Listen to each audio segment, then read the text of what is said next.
Qui sont vos grands-parents ? Qu'ont-ils vécu ? Quelles époques ont-elles traversées ?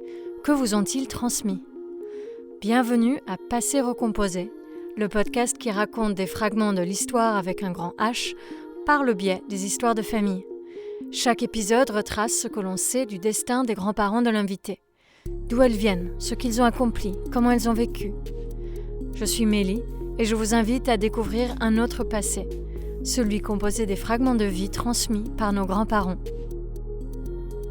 Lorsque vos grands-parents vous racontent leur histoire, à quel point croyez-vous tout ce qu'elles vous disent ? Que se passerait-il si vous aviez de sérieuses raisons de douter de leurs paroles ? Dans la famille de Dimitri, on aime raconter des histoires et les enjoliver, jusqu'à ce qu'on n'arrive plus tellement à démêler le vrai du faux. Dans cet épisode, il sera question d'un grand-père médecin en rupture avec sa famille, de son fils médecin puis fugitif, et de Dimitri, comédien, qui essaye de se faire une idée sur ce qu'il peut retenir ou non de son héritage. Et avant de commencer, je préfère vous prévenir et faire un trigger warning. Il sera question de torture pendant quelques minutes, autour de la 10e minute. Je m'imagine, moi, comme étant visuellement, apparemment, tout à fait, c'est bête de dire ça, mais enfin, dans la norme, ou en tout cas représentant l'apparence de la norme dans un pays, en France, enfin, géographiquement localisé comme étant d'origine française. Pas ce qu'on peut dire maintenant comme racisé, c'est un mot que j'ai appris il y a pas longtemps. Enfin, on dirait pas ça du tout de moi. Peut-être que si en fait, mais c'est pas. Je pense pas que moi je m'imagine pas comme ça en tout cas. Et donc quand je parle de mon nom, quand je raconte mon histoire, enfin l'histoire de cette branche de ma famille, ça me donne une espèce d'identité un petit peu avec plusieurs étages quoi, plus complexe. Et ça donne du style, ouais, j'ai peut-être utilisé ce mot-là, mais parce que le style, ouais, peut-être que c'est quelque chose comme d'être un peu différent de ce qu'on s'imagine, c'est-à-dire de pas donner aux autres l'impression que je suis ce qu'on croit que je suis, en fait, quoi, une espèce c'est un peu troublant, c'est pas exactement ça, et aussi de pas avoir tellement accès à des privilèges, parce que c'est une question dans mon histoire personnelle de me sentir... à une place que j'ai pas méritée, ou je sais pas quoi, enfin, une espèce d'angoisse bourgeoise d'être celui qui a le pouvoir et l'argent. C'est un peu bête dit comme ça, mais quand j'étais enfant, j'y pensais beaucoup. Et donc cette histoire de style, c'est de se donner visiblement aux autres comme étant quelqu'un d'un peu chaleureux. Donc c'est un nom berbère qui a plusieurs significations dans le sens où dans ma famille on lui a donné plusieurs significations. Une première qui serait petit plat à tagine, donc pour faire la cuisine. Et puis on s'imagine quand même un environnement assez chaleureux, où les gens sont doux les uns avec les autres, où il fait bon vivre, alors que c'est complètement rêvé, mais il y a quelque chose comme ça quoi. En France, quand je dis mon nom c'est petit plat à tagine, c'est même rigolo en fait de dire ça, c'est une signification dérisoire, et donc ça donne un style, je sais pas, comique. Mais bon, en fait cette signification elle est pas complètement assurée, elle est même presque, je pense, complètement fausse, mais n'empêche qu'on a tenu avec ça pendant longtemps dans ma famille, à se dire que le sens de notre nom c'était ça.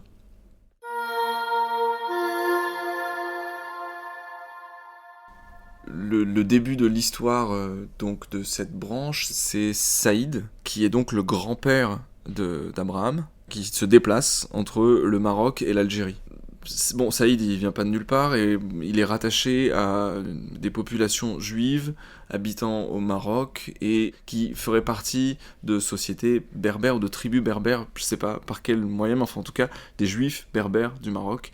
Et on en avait parlé, cette histoire des lois Crémieux, le moment où en fait les juifs d'Algérie obtiennent la nationalité française. Donc Saïd, juif venant du Maroc à l'Algérie, devenant français en fait. Donc c'est une espèce de, peut-être, d'ascension sociale, ou je sais pas comment le dire, en tout cas de volonté de se rattacher à la France, pour une raison ou pour une autre, mais ce qui est sûr, c'est que ces navigations juives, enfin c'est pas navigation, c'est déplacements juifs de populations qui auraient peut-être traversé l'Europe en fait par le nord, qui se seraient trouvées en Espagne, puis ensuite au Maroc, au moment où une partie du Maroc était espagnole, qui ensuite auraient été chassées par les Espagnols au moment du XVe siècle, la fin du XVe siècle, Isabelle la catholique, ce grand truc. Les Juifs ne peuvent plus être en Espagne, du coup ils se retrouvent sur le sol marocain, et un peu plus tard, ils se retrouvent sur le sol français, donc il y a une espèce de boucle comme ça, quand même pas mal de nomadisme et d'insertion, d'assimilation dans les différentes sociétés dans lesquelles ils ont vécu, quoi. Donc ce Saïd qui vient en Algérie et qui a un fils, Mardoché, qui lui est le père d'Abraham. Il a 2 enfants, Saïd, et par contre Mardoché lui a beaucoup plus d'enfants. Quand je demande à mon grand-père, en fait, avec qui est-ce que vous vous êtes mélangés, comment est-ce que... Donc c'était des berbères, mais juifs berbères, d'accord, mais il y a forcément eu des mélanges, peut-être avec des Français, peut-être avec des gens d'autres nationalités et tout, et il passe son temps à dire non, c'était des berbères, comme si ils étaient restés entre eux, mais pour autant, il n'y a pas par exemple de mention de nom de tribu, ou il n'y a pas de mention de... Parce que ça peut être... Enfin, voilà, on peut parler de ça, pour les berbères en tout cas. Donc il y a une espèce d'identité qui est peut-être un peu empruntée, en fait, de la part des juifs... en tout cas de ces juifs-là. Et donc Mardoché, qui lui a des enfants, plusieurs, beaucoup, et mon grand-père, donc Abraham ou Albert, qui vit une enfance avec son père qui réussit plus ou moins de faire du transport de marchandises. C'est important parce qu'il a des camions, et d'une certaine manière je pense que c'est une réussite sociale assez importante, quoi. Enfin, le fait qu'il ait beaucoup d'enfants raconte ça aussi. Et puis, mon grand-père va devenir médecin, donc il peut faire des études. Il y a une espèce de réussite sociale, je pense. Ça a toujours été raconté comme ça, en tout cas dans l'histoire. Le fait que Mardoché n'a pas fait fortune, mais en tout cas, il a gagné de l'argent. Le rapport entre Saïd et Mardoché, c'est... On arrive à faire quelque chose, quoi, de notre situation. Parce qu'on raconte toujours que Saïd, il est venu à dos d'âne. Si, il faut prendre les choses telles qu'on les raconte. Il dit ça de Saïd. Donc c'est le fait que Mardoché, lui, devienne transporteur, et il gagne de l'argent comme ça, etc. C'est une forme de réussite. Abraham est né donc en 1927. Il est l'avant-dernier de sa fratrie. Ils sont 8, je crois, frères et sœurs. Et il vit une enfance assez choyée. Enfin, c'est comme ça qu'il la raconte, en tout cas. Il raconte toujours l'Algérie comme étant un pays vraiment de cocagne, où tout était merveilleux, où il suffisait de tendre la main pour récupérer des oranges, enfin je sais pas, une espèce d'Eldorado où tout est possible, où il fait chaud, où il fait bon, où tout pousse, ça c'est très important pour lui, tout pousse là-bas, tout a toujours poussé, et donc il est assez content, il mange beaucoup. Le rapport qu'il a avec sa mère, c'est la nourriture. C'est parce que ma grand-mère disait toujours, oui, mais bon, ton grand-père, il m'a toujours fait sentir que je pourrais jamais le nourrir aussi bien que sa propre mère. Bon, c'est un truc assez classique, je pense, des familles, mais ça a été très important pour lui. Et donc, je le rattache à l'enfance, au fait qu'il a bien mangé. Il était gros. Il a fini quand même comme étant quand même d'assez gros. C'est la blague de la famille. C'est un signe qu'il se portait bien. Il nous raconte des histoires de sa vie, notamment il s'est mis à boire de l'essence en fait, mais juste pour essayer, comme mon Mardoché avait des camions, etc. J'imagine qu'ils avaient de l'essence à disposition et qu'un jour il a bu de l'essence et que ça a mal tourné. Mais même ça, il le raconte comme étant quelque chose de positif. Et c'est marrant parce que je parle du fait qu'il ingurgite beaucoup, qu'il a beaucoup mangé, même il mange de l'essence, enfin tout passe quoi, il prend.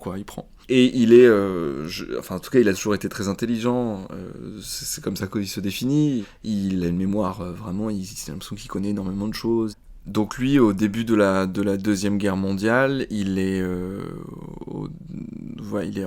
dans son adolescence et il peut plus aller à l'école parce qu'il est juif. Donc au moment où la France est occupée, les Juifs sont... ça c'est les lois de Vichy, quoi, les Français, enfin en Algérie française, les Juifs sont interdits d'aller à l'école. Donc en fait, il a une longue période de vacances. Et je pense que, en effet, il est quand même issu d'une histoire de gens qui sont devenus français, qui ont appartenu à des groupes sociaux, qui ont gagné de l'argent, qui sont dans un pays où il raconte son enfance où tout était possible, enfin... Donc c'était quand même très positif. Et puis, ils sont devenus français parce qu'ils étaient juifs. Mais arrive la Deuxième Guerre mondiale et il y a une espèce de destitution, même si, bon, il est adolescent, je sais pas comment est-ce qu'il la vit, mais en tout cas, il la raconte comme une forme d'humiliation, ouais, de pas pouvoir aller à l'école, juste parce qu'il est juif, etc. Et c'est la même chose pour ma grand-mère, qui était juive aussi. Bon, la Seconde Guerre mondiale se termine, ils finissent leurs études. Enfin, mon grand-père était à Relizane, ma grand-mère Oran, c'est un peu avant, et puis ensuite Alger, mais c'est au nord, quoi, d'Algérie. Il devient médecin, donc il fait ses études de médecine à Alger. Et ensuite, il fait son service militaire. Je pense qu'il fait son service militaire pendant ses études de médecine, comme elles sont très longues, et que donc il est au front, c'est-à-dire, enfin au front, le front de la guerre d'Algérie, qui est un front, qui a 1000 fronts en fait, quoi.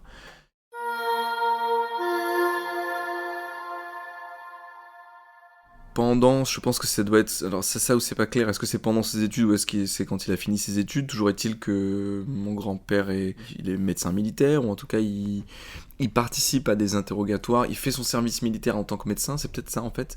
Du coup, il se retrouve dans des opérations militaires. Je pense que c'est comme ça qu'il le décrit, mais ça devait être comme ça, c'est-à-dire chercher des gens, les trouver, ou est-ce que des personnes qui sont susceptibles de faire des actes terroristes sont... Enfin déjà c'est quelque chose de les appeler comme ça, mais enfin en tout cas qui ont envie de faire des actions violentes pour...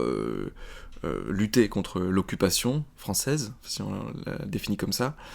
Donc les trouver, les interroger et les dissuader, je sais pas, ou les emprisonner, ou leur faire du mal.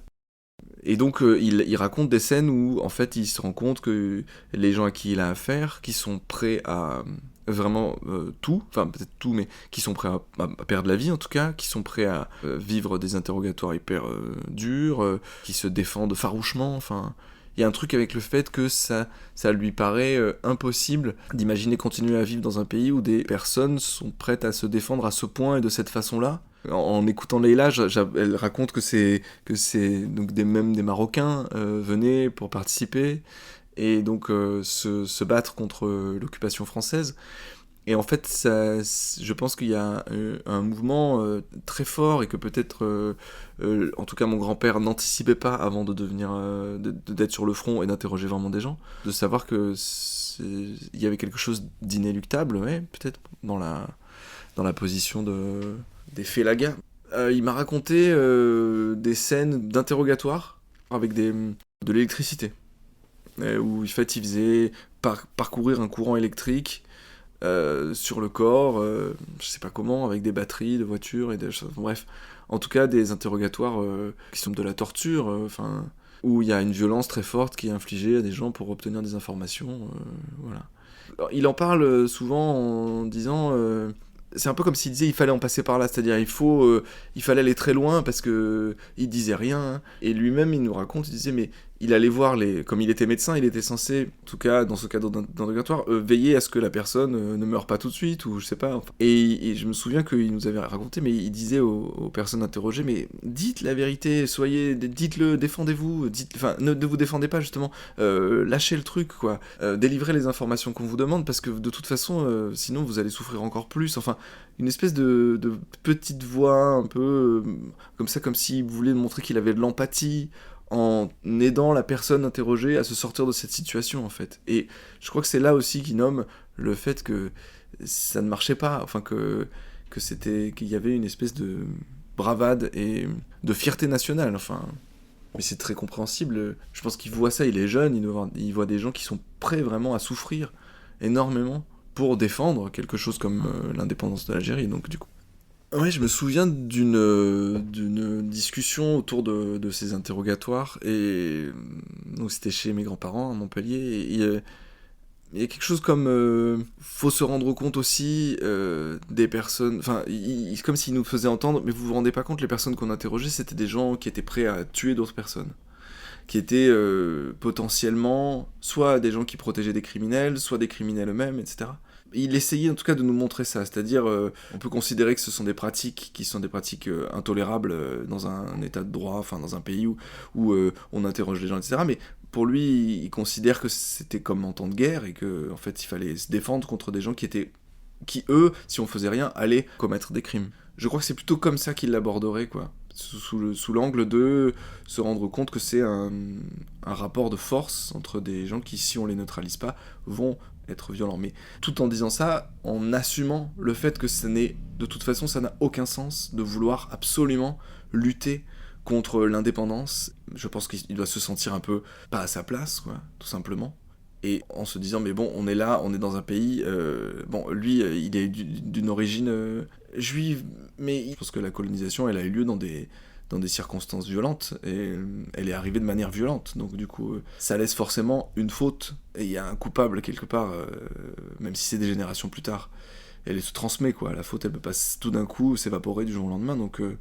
il sent que de toute façon, ça va pas pouvoir marcher ou durer ou tenir longtemps. Que cette situation est un peu intenable, politiquement, sociologiquement, je sais pas, les groupes entre eux trouveront pas un moyen, selon lui, de vivre ensemble, et donc il a le désir de quitter l'Algérie, alors qu'ils nous le racontent comme étant vraiment le paradis. Et ils partent en 56. Donc je sais pas à quel moment est-ce qu'ils se disent on va partir, mais bon, la fin vraiment... Enfin, la guerre d'Algérie, c'est quand même un très long processus, et ça se termine en 62, je crois, l'indépendance. Donc du coup, c'est bien avant l'indépendance qu'ils décident de s'en aller. Et donc son diplôme de médecin en poche, et donc il est déjà marié, ils ont déjà un enfant. Mon père à ce moment-là est né, mon père est né en 53.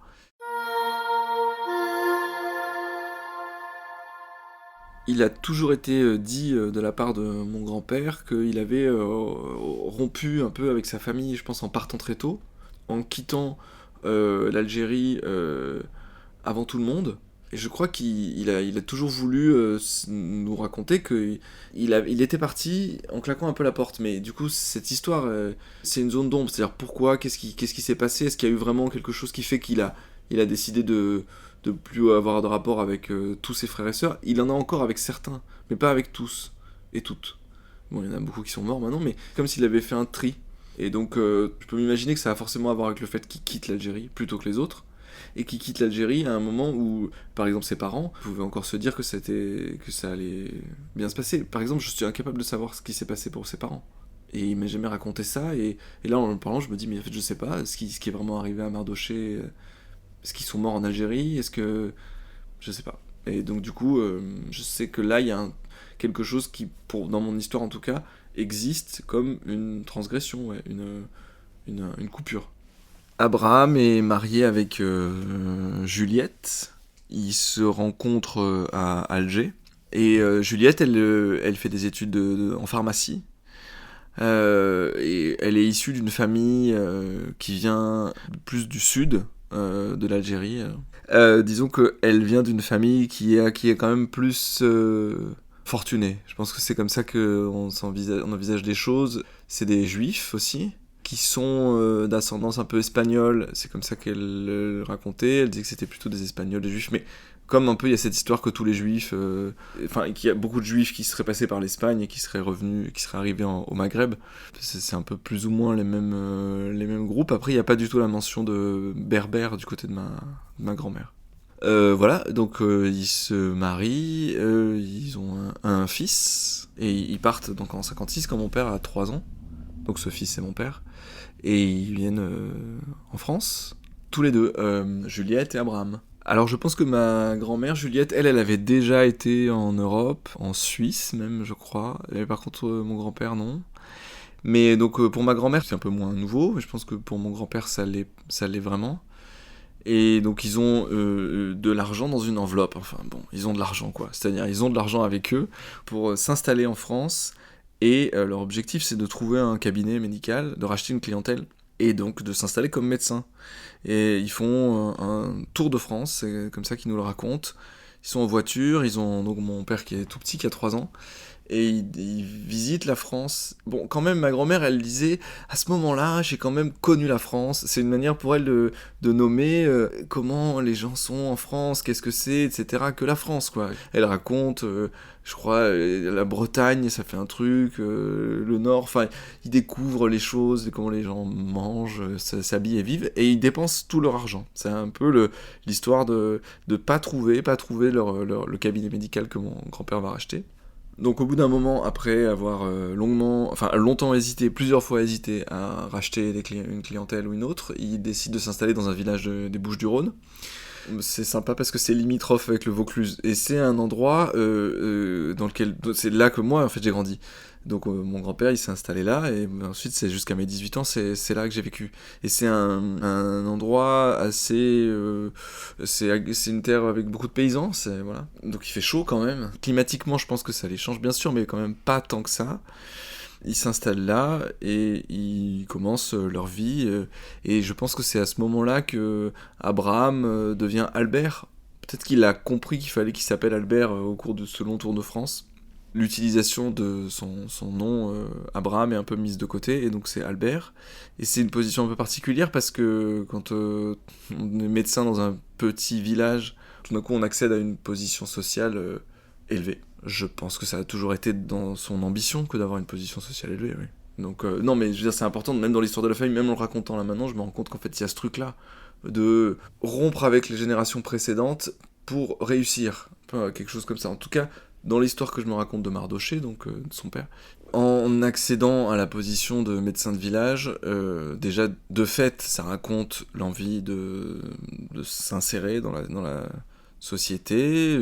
Ça doit être important pour eux aussi d'affirmer leur identité, plus en tant que juif qu'en tant que venant d'Algérie ou qu'en tant que berbère.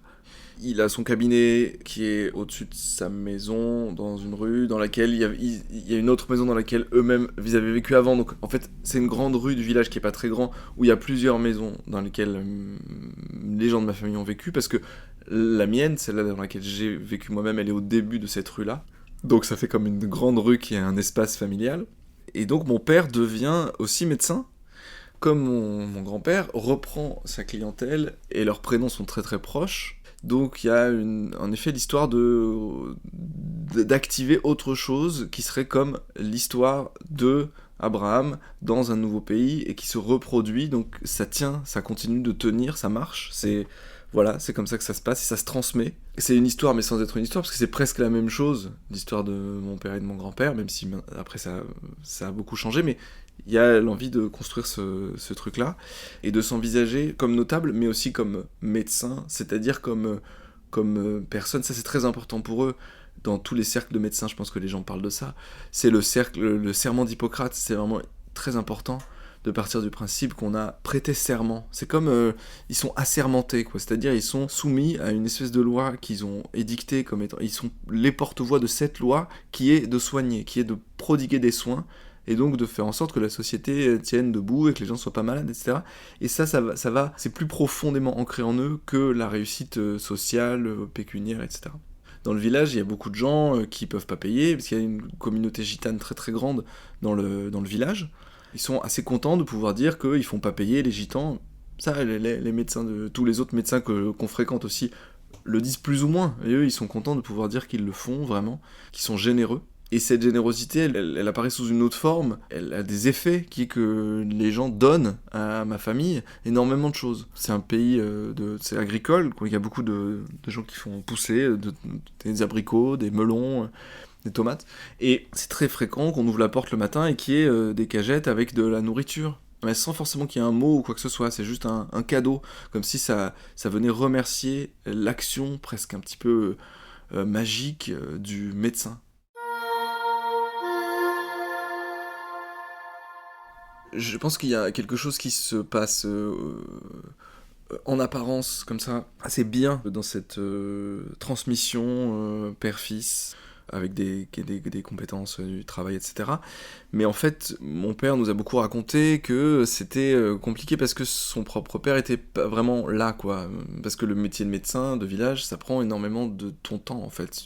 Et donc, je pense que mon grand-père était presque jamais à la maison, en fait. Il était rentré très tard le soir et partait tôt le matin.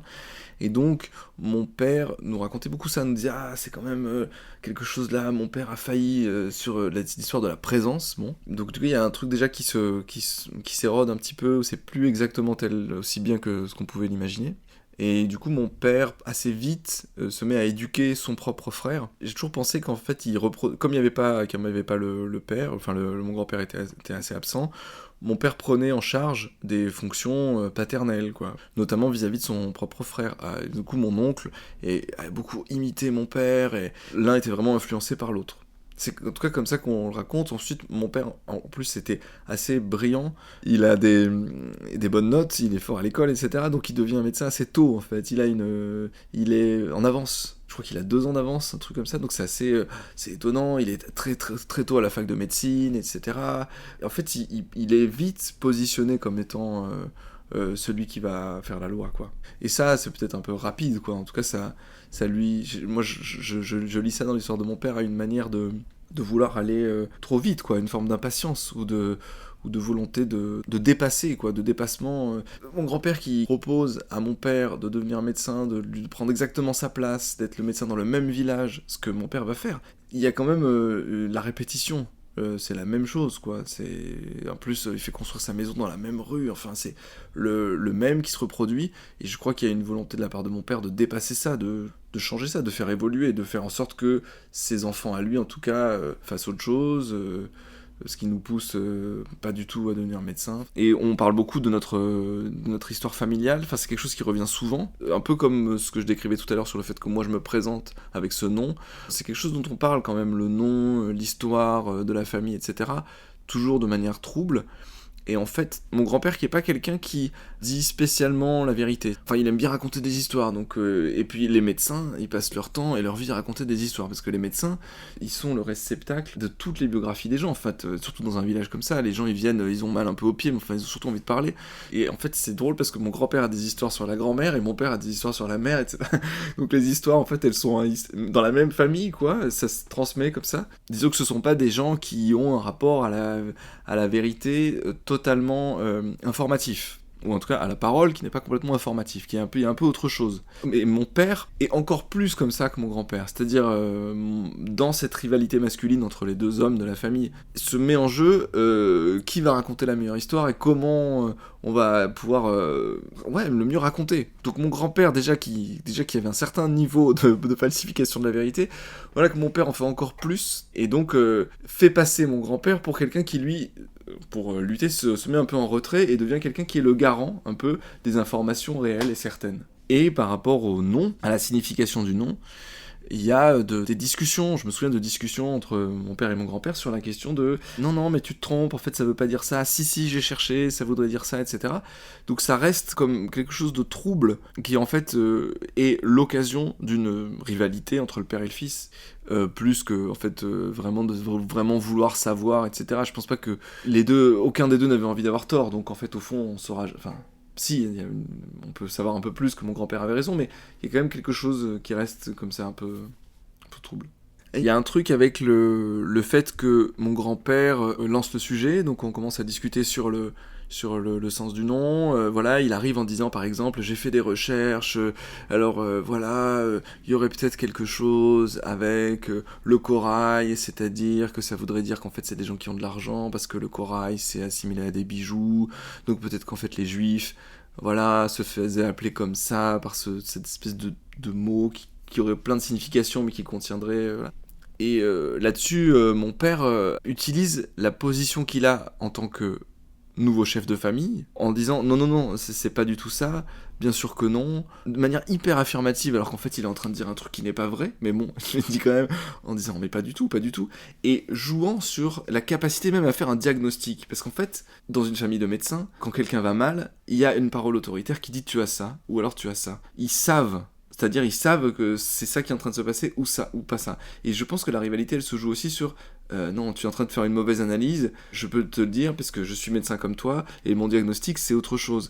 Et donc, j'entends la même petite musique, en fait, dans la voix de mon père quand il fait « Ah non, pas du tout, c'est pas du tout ça, c'est évidemment autre chose, mais il aurait pu dire une méningite, là, il parle de la signification de notre nom. » Ouais, quelque chose comme ça qui a à voir avec le savoir du médecin à qui on fait confiance de manière un peu aveugle. Et je me souviens de ma grand-mère qui fait part de ses symptômes à son fils en lui disant voilà j'ai ça, mon grand-père qui dit peut-être que c'est ça, et mon père qui dit non, c'est sûrement ça. C'est-à-dire lui-même reprenant le flambeau de comment je vais pouvoir guérir les gens, et ce pouvoir en fait qu'ont les médecins de savoir de ceux qui détiennent une vérité qui va avoir des effets. Bon, en fait, là, je pense que c'est plus simple si j'arrive à dire vraiment les choses factuellement. En fait, mon père, il est d'abord condamné une première fois, il a du sursis. Ensuite, il a une deuxième condamnation, mais il arrive d'une manière ou d'une autre à y échapper, parce que je pense qu'il fait partie de cercles qui le protègent, parce qu'en fait sa première condamnation il est radié de l'ordre des médecins, donc il est plus médecin, ce qui est quand même quelque chose d'assez gros dans toute cette histoire familiale. Tout d'un coup le fils est plus médecin, mais il continue à faire des ordonnances, donc il est rattrapé, mais il arrive à s'en sortir de cette histoire. Ça, je ne sais pas comment, c'est un mystère. Ensuite, c'est là qu'il se retrouve au Maroc, et qu'il fonde une école d'esthétique pour former des esthéticiennes, et il délivre des faux diplômes. Et là, ça part complètement en vrille. Pareil, il n'est pas condamné, mais ça, je sais pas comment. Enfin, en tout cas, il fait ça, du coup, l'école ferme, et il revient en France, et il remonte une nouvelle histoire, et c'est celle-là, cette dernière grande histoire qu'il va faire, qui va être condamné. On n'a pas besoin de savoir ce que c'est, mais enfin en tout cas il est condamné à de la prison ferme, là cette fois-ci, donc il fait presque un an de prison ferme avec les derniers mois en bracelet électronique chez mon grand-père et ma grand-mère, et ensuite il y a un nouveau procès qui a eu lieu il y a pas très longtemps, où là il est à nouveau condamné, mais il décide de ne pas se rendre, et donc il est dans la nature.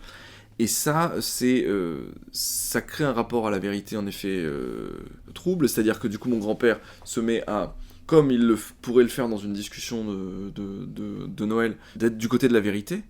Il se trouve dans une position vis-à-vis de son fils, je pense, mon grand-père, qui est celle de, quoi qu'il arrive, le défendre, même s'il est accusé, coupable, et qui se rend coupable plusieurs fois, et qui récidive, etc. Au départ, je pense que mon grand-père, vis-à-vis de mon père, il se dit, il est au centre de quelque chose qui le dépasse, parce que c'est comme ça que ça s'est passé, en fait, au départ.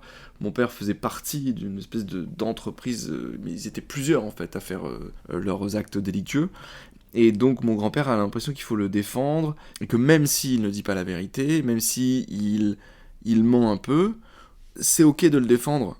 Mais je pense parce que mon grand-père comprend ça aussi. Il doit comprendre le fait que si on veut y arriver, il faut peut-être ne pas être complètement droit, il faut inventer un peu. Enfin, peut-être qu'il le défend aussi dans sa posture, parce que c'est son fils, il lui a transmis des choses, etc. Donc il le défend en disant, bon bah, il a peut-être fait des conneries, mais en tout cas ça reste quelqu'un d'intègre et qui peut parfois aller trop loin. Et donc il le défend pendant plusieurs années. Mais au bout d'un moment, c'est trop, c'est-à-dire que c'est déséquilibré, puisque en fait mon père est condamné plusieurs fois, et il va en prison, et ensuite il a un bracelet électronique et il habite chez mes grands-parents. Ils sont au contact vraiment de la réalité de ce que c'est que des délits de mon père, et donc ils peuvent plus le défendre. Je pense qu'au bout d'un moment, mon grand-père a voulu, il a voulu se détacher de mon père. Donc toute cette un peu longue histoire de plusieurs condamnations, du côté de mon grand-père, ça se passe comme je vais d'abord le défendre, faire tout pour pouvoir payer quand il a besoin de rembourser, le loger, parce que mon père est marié, mais en fait il est quitté par sa femme, donc il se retrouve sans rien, etc. Donc mes grands-parents l'aident, continuent de l'aider, jusqu'au moment où, je pense jusqu'à là, très récemment, mon père décide de ne pas se rendre à la police et de ne pas aller en prison une deuxième fois. Et ça marque une rupture, je pense, aussi parce que c'est un peu le même moment où ma grand-mère décède. En fait, ma grand-mère, elle a un arrêt cardiaque quand mon père est chez mes grands-parents et qu'il a son bracelet électronique. Donc il peut pas sortir. Elle a un arrêt cardiaque et il faut la réanimer. Et donc mon père est médecin, donc il fait les premiers gestes de réanimation. Elle survit, elle vit. Et puis, en fait, ça va, donc il est quand même encore dans la posture de... Enfin, mon père, s'il n'avait pas été là, elle serait morte à ce moment-là. Et ensuite, il a plus son bracelet, il sait qu'il va être condamné, et il décide de partir et de tout quitter. Et à partir du moment où il quitte la France, quelques semaines après, en fait, ma grand-mère décède. Et donc, à partir de ce moment-là, je crois que mon grand-père a lâché l'affaire, il a lâché l'idée de défendre son fils. Peut-être que quelque chose est tombé, là, dans la structure. Il y avait la mère qui voulait défendre... les parents défendaient le fils, et puis la mère disparaît, et du coup, mon grand-père se range du côté de mon oncle.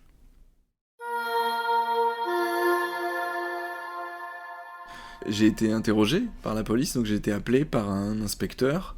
Il m'a laissé un message, et du coup, j'ai écouté le message, j'ai appelé une amie avocate, et elle m'a expliqué que j'allais pouvoir rappeler cet inspecteur... Non, je crois que c'était un juge d'instruction, en fait, je dis inspecteur, bon bref. Et que j'allais pouvoir, de toute façon, ne pas dire la vérité. Si on me demandait où était mon père, par exemple. D'une, parce que je sais pas exactement, donc à partir du moment où je ne sais pas exactement, ben je peux ne pas le dire, mais surtout parce que je suis considéré comme étant proche de mon père, parce que je suis son fils, comme un témoin reprochable. C'est-à-dire dont le témoignage pourra toujours être questionné, remis en question, et donc pourra pas vraiment être utilisé dans le cadre d'un procès. Dans le cadre d'un procès, on pourra pas dire, bon voilà, le témoin reprochable a dit ça, donc c'est vrai. On pourra toujours dire, oui, mais c'est peut-être faux aussi, puisqu'il est reprochable. Et peut-être que oui, en effet, par rapport à toute notre histoire, on est de toute façon toujours dans un rapport comme ça, de témoin reprochable, où on dit quelque chose, mais il est possible aussi que ce soit le contraire. Quand on regarde derrière, on investit affectivement ce qu'on regarde. Enfin, en tout cas, moi, là, j'ai l'impression d'avoir vachement investi affectivement toute l'histoire de mon grand-père et d'Abraham, etc., et de mon père, qui peut-être, s'ils écoutaient ça, diraient « mais c'est n'importe quoi !» parce que Je pense que je raconte ce que moi j'investis affectivement dans toute cette histoire et comment je peux construire une narration qui est reprochable, oui, mais qui est pour autant ce que je pense, enfin ce que j'aime bien penser.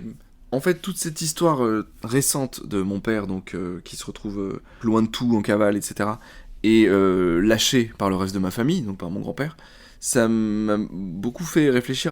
Donc moi, je suis la suite de ça, bien, enfin, il y a mon frère aussi, mais qu'est-ce qui nous a été transmis? Qu'est-ce qu'on peut garder de l'enseignement? On parle souvent de transmission des valeurs d'un père aux enfants, etc., de transmission de valeurs, d'habitudes, de goût pour les choses, et en fait, tout ça, c'est rendu compliqué par le fait qu'il rompe complètement, mon père, avec la chaîne parentale, et il rompe avec ses parents, en fait, d'une certaine manière, et avec ses enfants, enfin, qui décide de sortir de la règle du jeu commune où quand tu commets un délit, tu dois être puni, en fait. Ouais, il décide de plus jouer le jeu.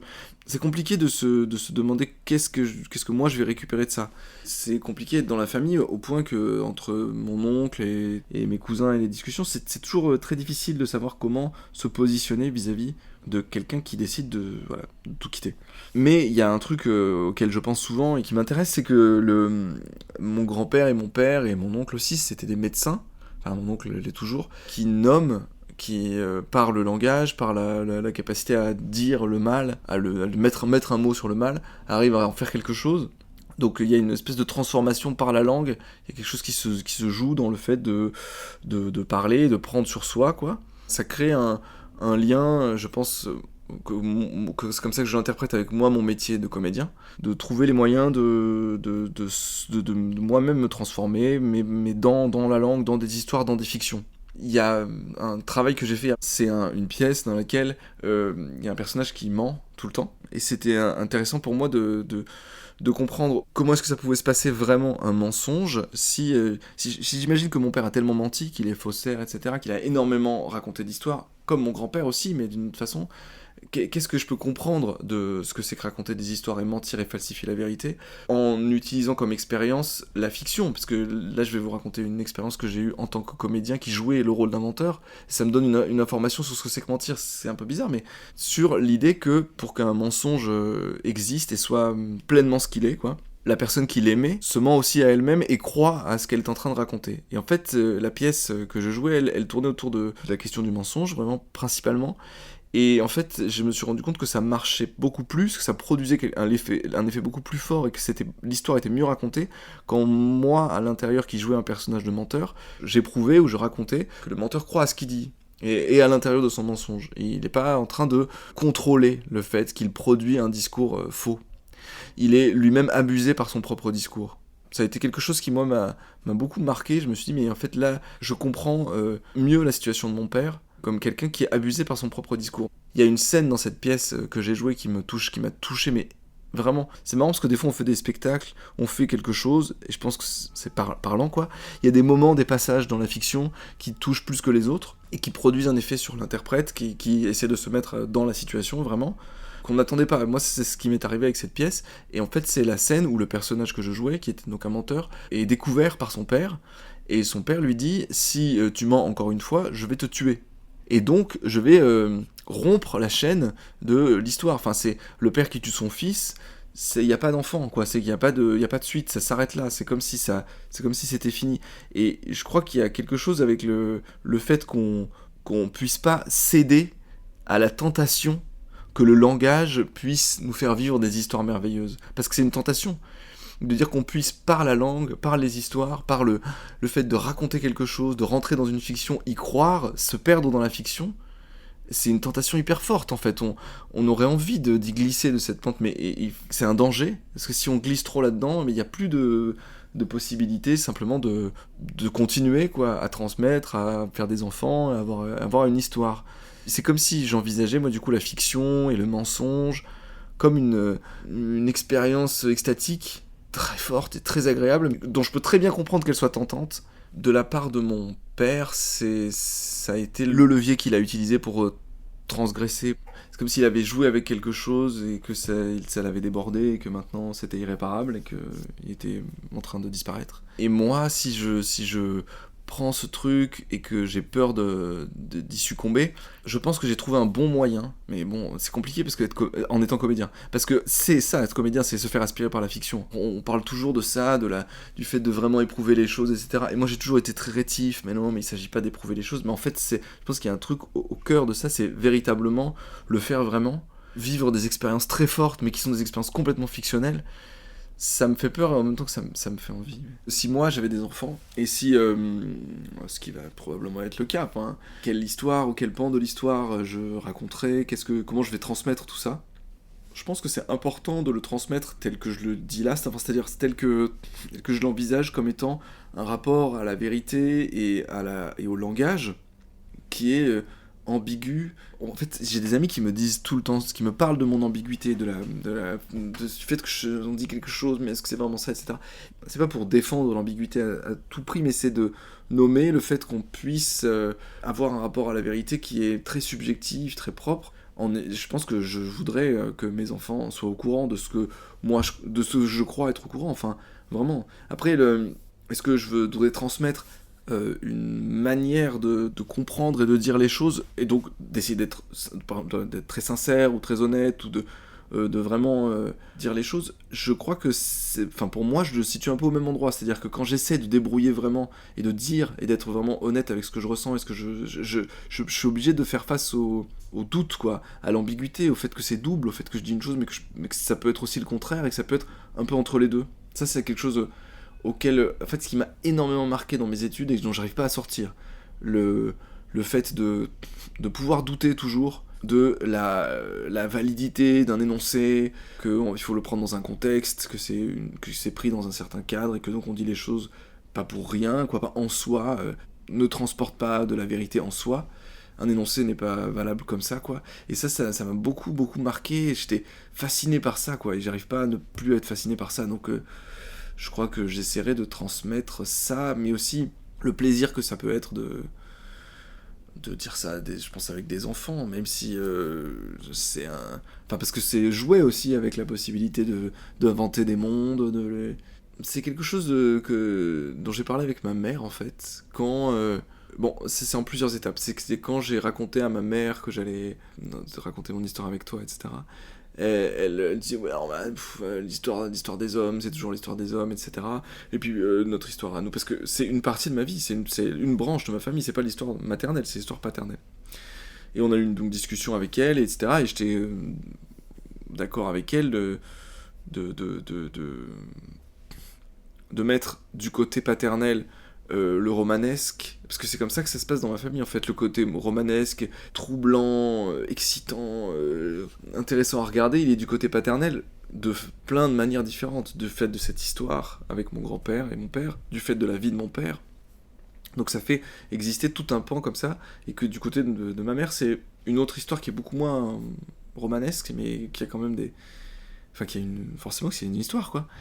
Mais c'était intéressant de remarquer ça, en fait. De remarquer que, oui, je pouvais trouver ça intéressant de raconter cette histoire comme ça. Et chaque fois que je raconte l'histoire de mon père, les gens disent « Ah, mais c'est...